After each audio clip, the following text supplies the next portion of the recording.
Hello, everyone. Before we continue, I would like to let everyone know that I am not a medical doctor. I'm not a spiritual master or an expert of any kind. I'm just a country pumpkin sharing his theoretical perspective for entertainment purpose only. And the topic for entertainment today is hidden agenda and self-sabotage.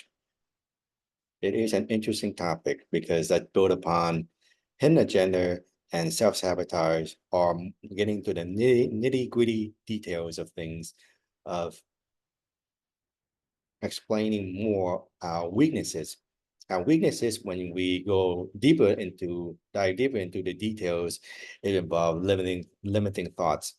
And those limiting thoughts expand into more category like hidden agenda and self-sabotage.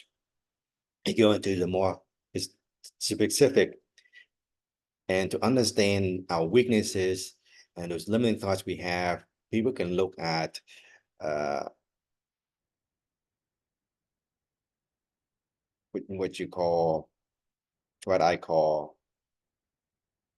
uh, decoding your soul contract, or more specific, and that involves several sources. You can look at your soul plan by your name, either through Blue Marsden or Nicholas.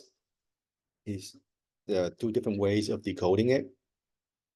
I found Blue Marsden more helpful with me because of Asian names, because trying to do things by phonetics, like the way Nicholas Ngang does, it doesn't work for certain Asian names. The phonetics doesn't cut up, doesn't match, it's very hard. So just by doing straight up the way our names are, it's so much easier. Phonetics may work well for English names, but when it comes to Asian name, not very well. The other way is gene keys, to know more about our weaknesses. So, and human design. So those are the three ways to know more about our weaknesses. Back to the hidden agendas and self-sabotage. Those are like the groups of limiting thoughts. Self-sabotage could be like fear and limiting thoughts combined. For example, you fear success because you fear success. You have a certain action that prevent you from succeeding. So why do you fear success? Success can be many things. Success mean, for example, I have a lot of money. When I have a lot of money, then life is not challenging anymore. It lost its meaning, because I like a challenging life. I like challenges in life. When life becomes challengeless or easy, it becomes boring. So because you fear success, because you fear that life will be too easy, not challenging more, then your actions, which we call self-sabotage, prevent you become successful in life. Like you postpone your action, you're not doing it today, let it tomorrow, or you act recklessly. Self-sabotage happens in so many ways, just not because of feeling success. Feeling success is just one thing.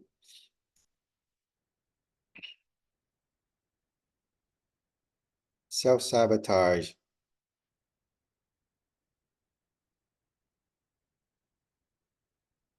is a complicated subject,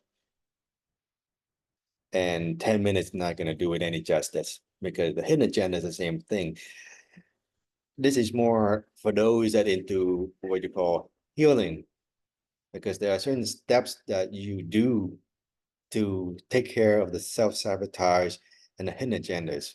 There's certain groups of action. It involves reprogramming our mind the way we think so that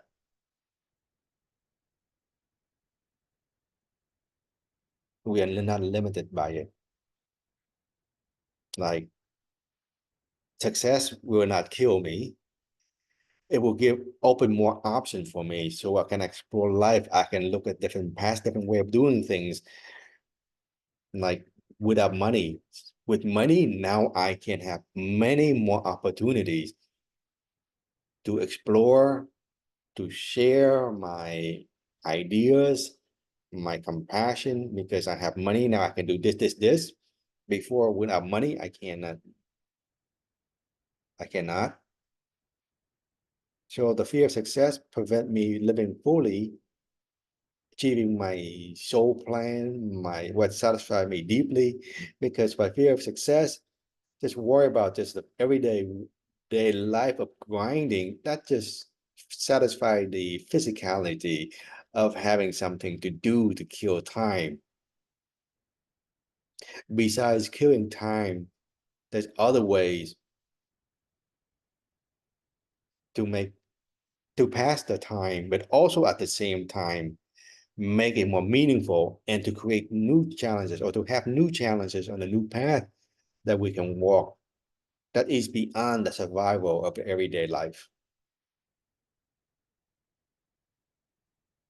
So part of the healing process, or part of the process of dealing with hidden agendas and self-sabotage is to reprogram the way we think. Hidden agendas are a group of thoughts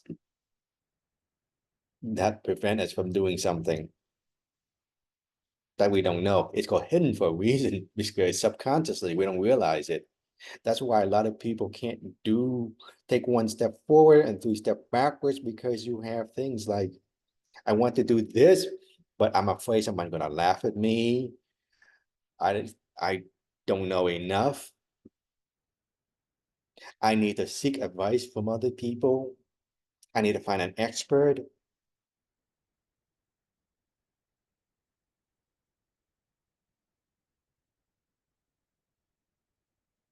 The list goes on. The interesting part is I learned hidden agendas, well, the different categories, but you don't have to segregate everything out just by having a limiting thoughts and how to overcome it, how to utilize our natural skill sets, because everybody have a certain talents, certain skill that they have, but they fail to utilize them to the fullest, but they fall to doubts and fear, not believing in themselves, and they don't go with that to express that skill, that talents they have. Now it become a weakness. So in order to overcome the self-sabotage, the hidden agendas that we have, those subconscious thinking, limiting thoughts, we just have to follow our heart, that drive, that passion, and go do it. To make that leap that eventually lead us to unconditional surrendering of life, to let go, to force that ego, to let go of control so that our soul now become the captain, requires a lot of marinating. We need energy accretion to reach a certain point, to a certain thresh point where we can make that proverbial leap across the river. Once we make that first leap, all the other leaps and steps are much easier.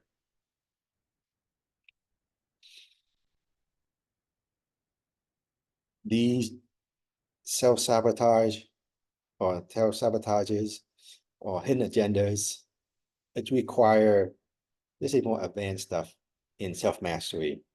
It takes a certain experience of consciousness to see it, because these are, we think of them as everyday thoughts.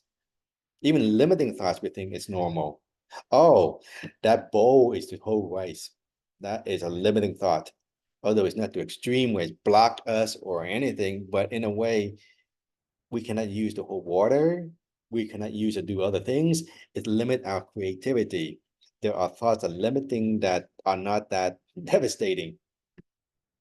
There are limiting thoughts where it cripple us from achieving our life purpose, our soul purpose, give us a meaningful life to do what we need to do. There are thoughts that are limiting our creativity, like I said earlier, and those that limit from moving forward. The question is recognizing it. But when we recognize it, we're able to open our mind, open different ways of seeing and doing things. Because those restrictions we accept as normal logic, logical thinking. I'm rationalizing, I'm logical thinking, but we don't realize that rational, logical thinking are limiting thoughts. We're not, that is the mental body pulling us back, but it's called the mental body using us instead of us using the mental body to achieve what we want. So those things are what I refer to collectively as the mental body. Our mind is using us, and not the soul or us using the mental mind to achieve